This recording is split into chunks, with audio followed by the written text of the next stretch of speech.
Boom, boom, boom, boom, boom, boom, boom, boom, boom. Now tell me what you gonna do, but it ain't nowhere to run. When judgment comes for you, when judgment comes for you. 99th and St. Clair. It's where it all started in Cleveland for our next driving Cleveland guest.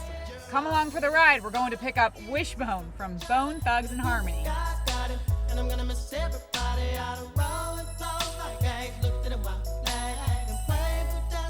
How'd you all get your names? Your individual nicknames? It's crazy. To be Lazy and Wish and... It doesn't really pertain to either person at all. It's just, we just sat back one day and said, because actually I was going to be Busy, and Busy was going to be Wish, but I kind of liked the Wish better because it was different, you know, and I kind of, I don't know. And we just kind of came up with them, really. Just no, it didn't really, no mean, really. It just came up with them. Here you are, young guys. Look, what kind of music were you listening to at the time? What did you identify with? Everything. Like I said, we just, you know, anything from Motown, Michael Jackson, that era, you know, Beastie Boys, you know, Run DMC, of course, NWA, Ghetto Boys, all that kind of stuff. Yeah. So, talk about how Eazy came into your life.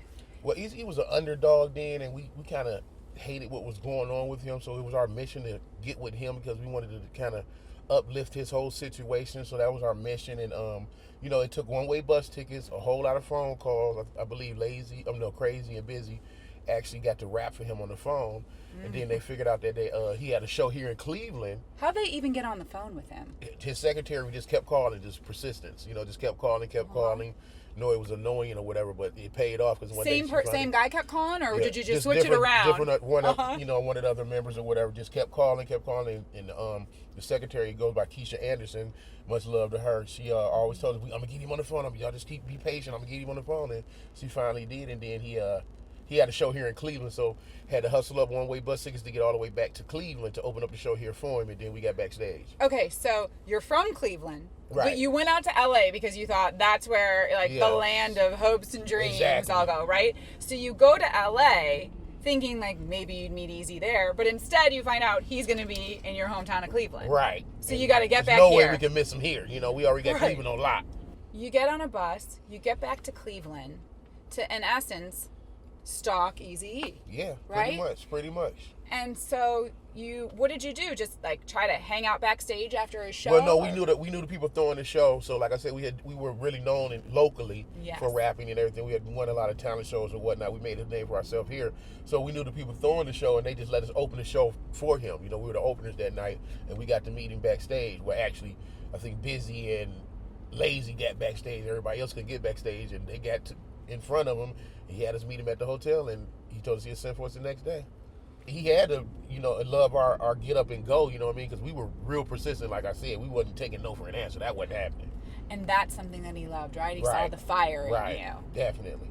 So what did he tell you, that he needed to package you a certain way, or he just wanted you to do what you did? He told us he didn't want us, only thing he wanted us to change, because we were Bone Enterprise, he wanted us to change our name because we use so many harmonies. He came up, actually, it was his idea to be Bone Thugs and Harmony. That's the only thing he did, but he, you know, because we wanted, actually, when the beef was going on with him and, you know, Death Row Records or whatever, he's like, let us, you know, get into it, we'd kill it, you know. He's like, no, you guys are special, just trust me, you just stay in your own lane, it's going to be real, you guys are going to be big, just trust me, I don't want you to, in none of this beef, don't pay no attention to it, if they say something to you guys, just leave it alone, and that's what we did. He said he didn't want us to do nothing but focus on doing music.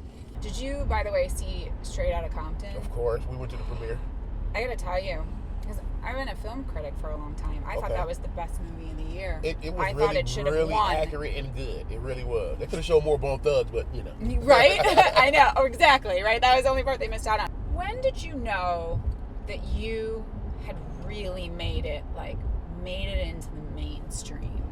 I would say honestly when Eazy-E was in Cleveland with us and we were shooting our first video.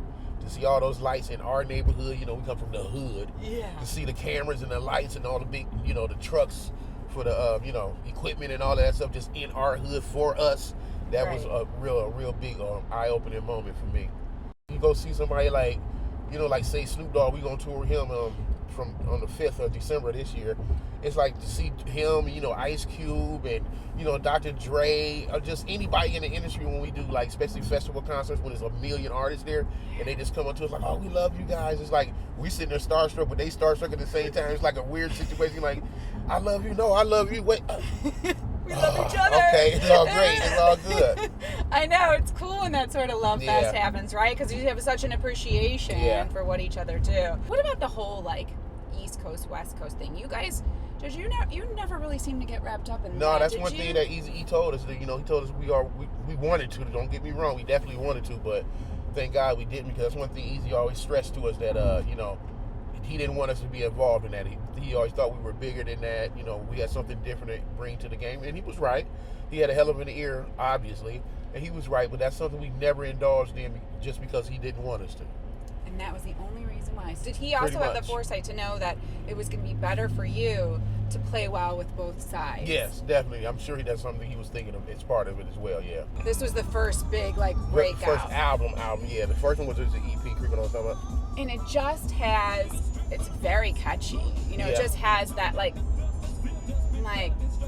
just has good rhythm to it. You all contribute pretty equally, though. Yeah, don't definitely. You? We all consider ourselves the Michael Jackson of our group.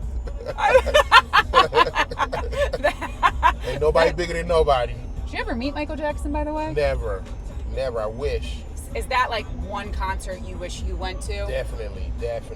Him and Prince were like my all-time favorites. God, what about Prince? Did you ever cross? I went to my first concert ever. Like my Uncle Charles that I speak on the song Crossroads.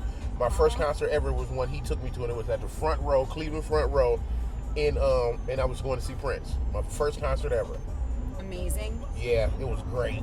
The way that he moved around on stage and played the guitar. Yeah, you know, he's a little explicit, so he came up with the silhouette with the brass bed and all of that. I'm like, oh my God, is he naked?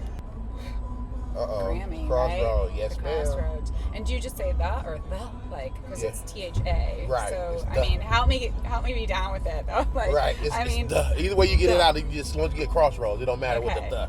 Because I wore rugbies and Keds, so I wasn't very cool. I was probably a little dorkier. Okay. When this song came out. What about that? Let's talk about winning a Grammy. Never ever in our, even after the success, you know, with the first few singles, never ever did we really like shoot for that or, you know, guide our careers towards that. It was just, this song was really big to us because actually this version is a remix.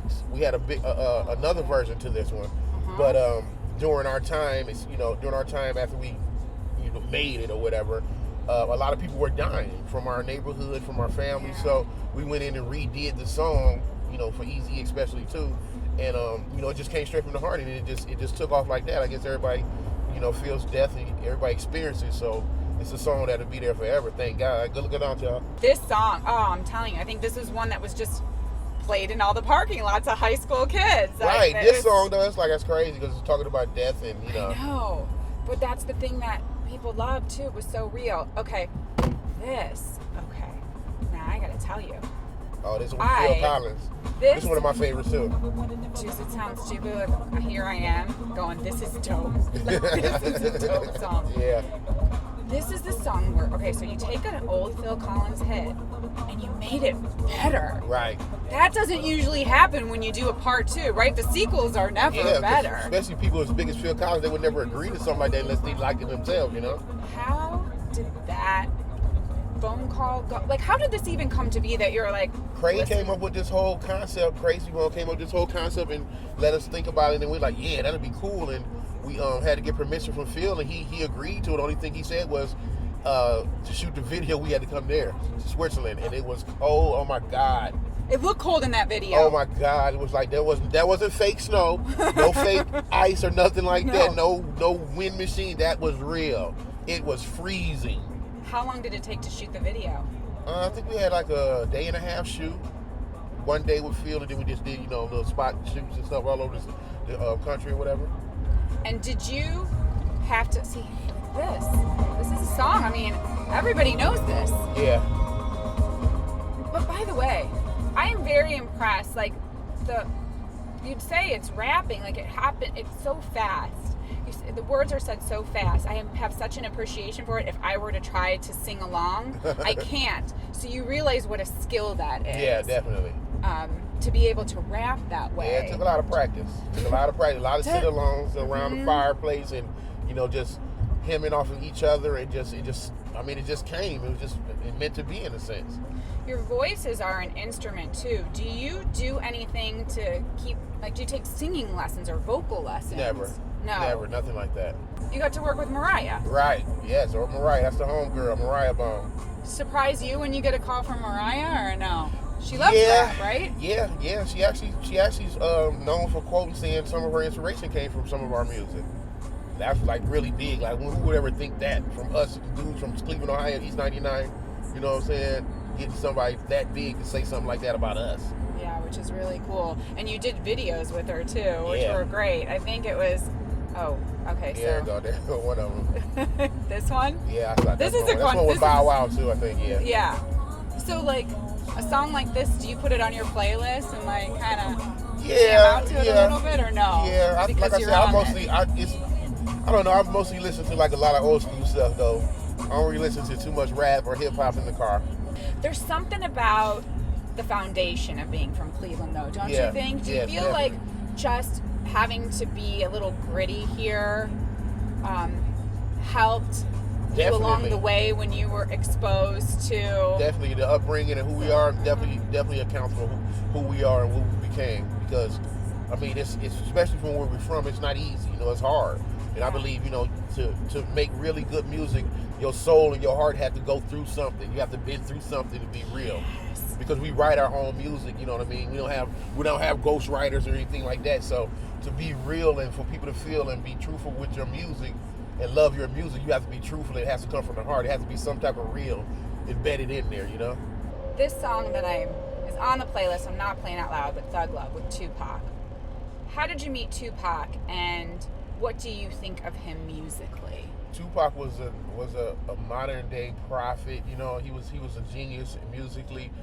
But I think Bizzy Bone actually met Tupac first, and they went in the studio and started the song, and then we actually came up on it later. But it's a funny story because Tupac was death row, and we were ruthless. So at the point in time, I remember back in the day when Tupac had actually said something referencing Bone. It's like, who's these other thugs? Ain't no thugs. We the only thugs. So, we immediately hold on, wait a minute.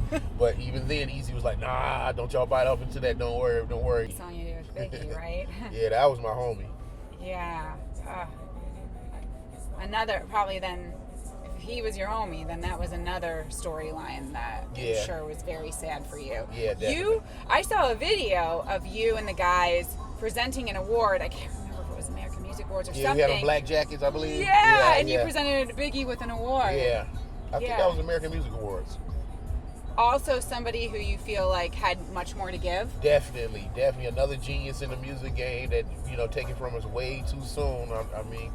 I don't want to ask God or figure out why too soon, because I ain't ready to find out the answers to all the questions, not too soon, but definitely got taken away from us too soon for us. He was a really cool dude. That was my dude. We did a lot of touring with him, a big tour with him, and, we were fans as well. You're such pioneers in hip-hop and, really originals with what you did. How do you feel about hip-hop today? Do you like what you're hearing? Hip-hop today is different. I don't judge or really be opinionated on it because it's different. It's a little different from, me, what we do and what, the past, but that's exactly how it was when we came in the game. We changed and we were different as well. So, like I said, I'm not too opinionated, but a lot of it is crazy when they listen to it. It's like, I'm sure people say that about us too, but I don't be understanding what they're talking about. Okay, so you do feel that way sometimes? Yeah, definitely. Or do you sometimes listen to something and go, I don't even know what they're saying? Definitely, a lot. A lot. So that's why I say I'm not judgmental, because I'm sure people say the same thing about us. I still have a little ways to go. Yeah, what did you say? Get off me, Willoughby?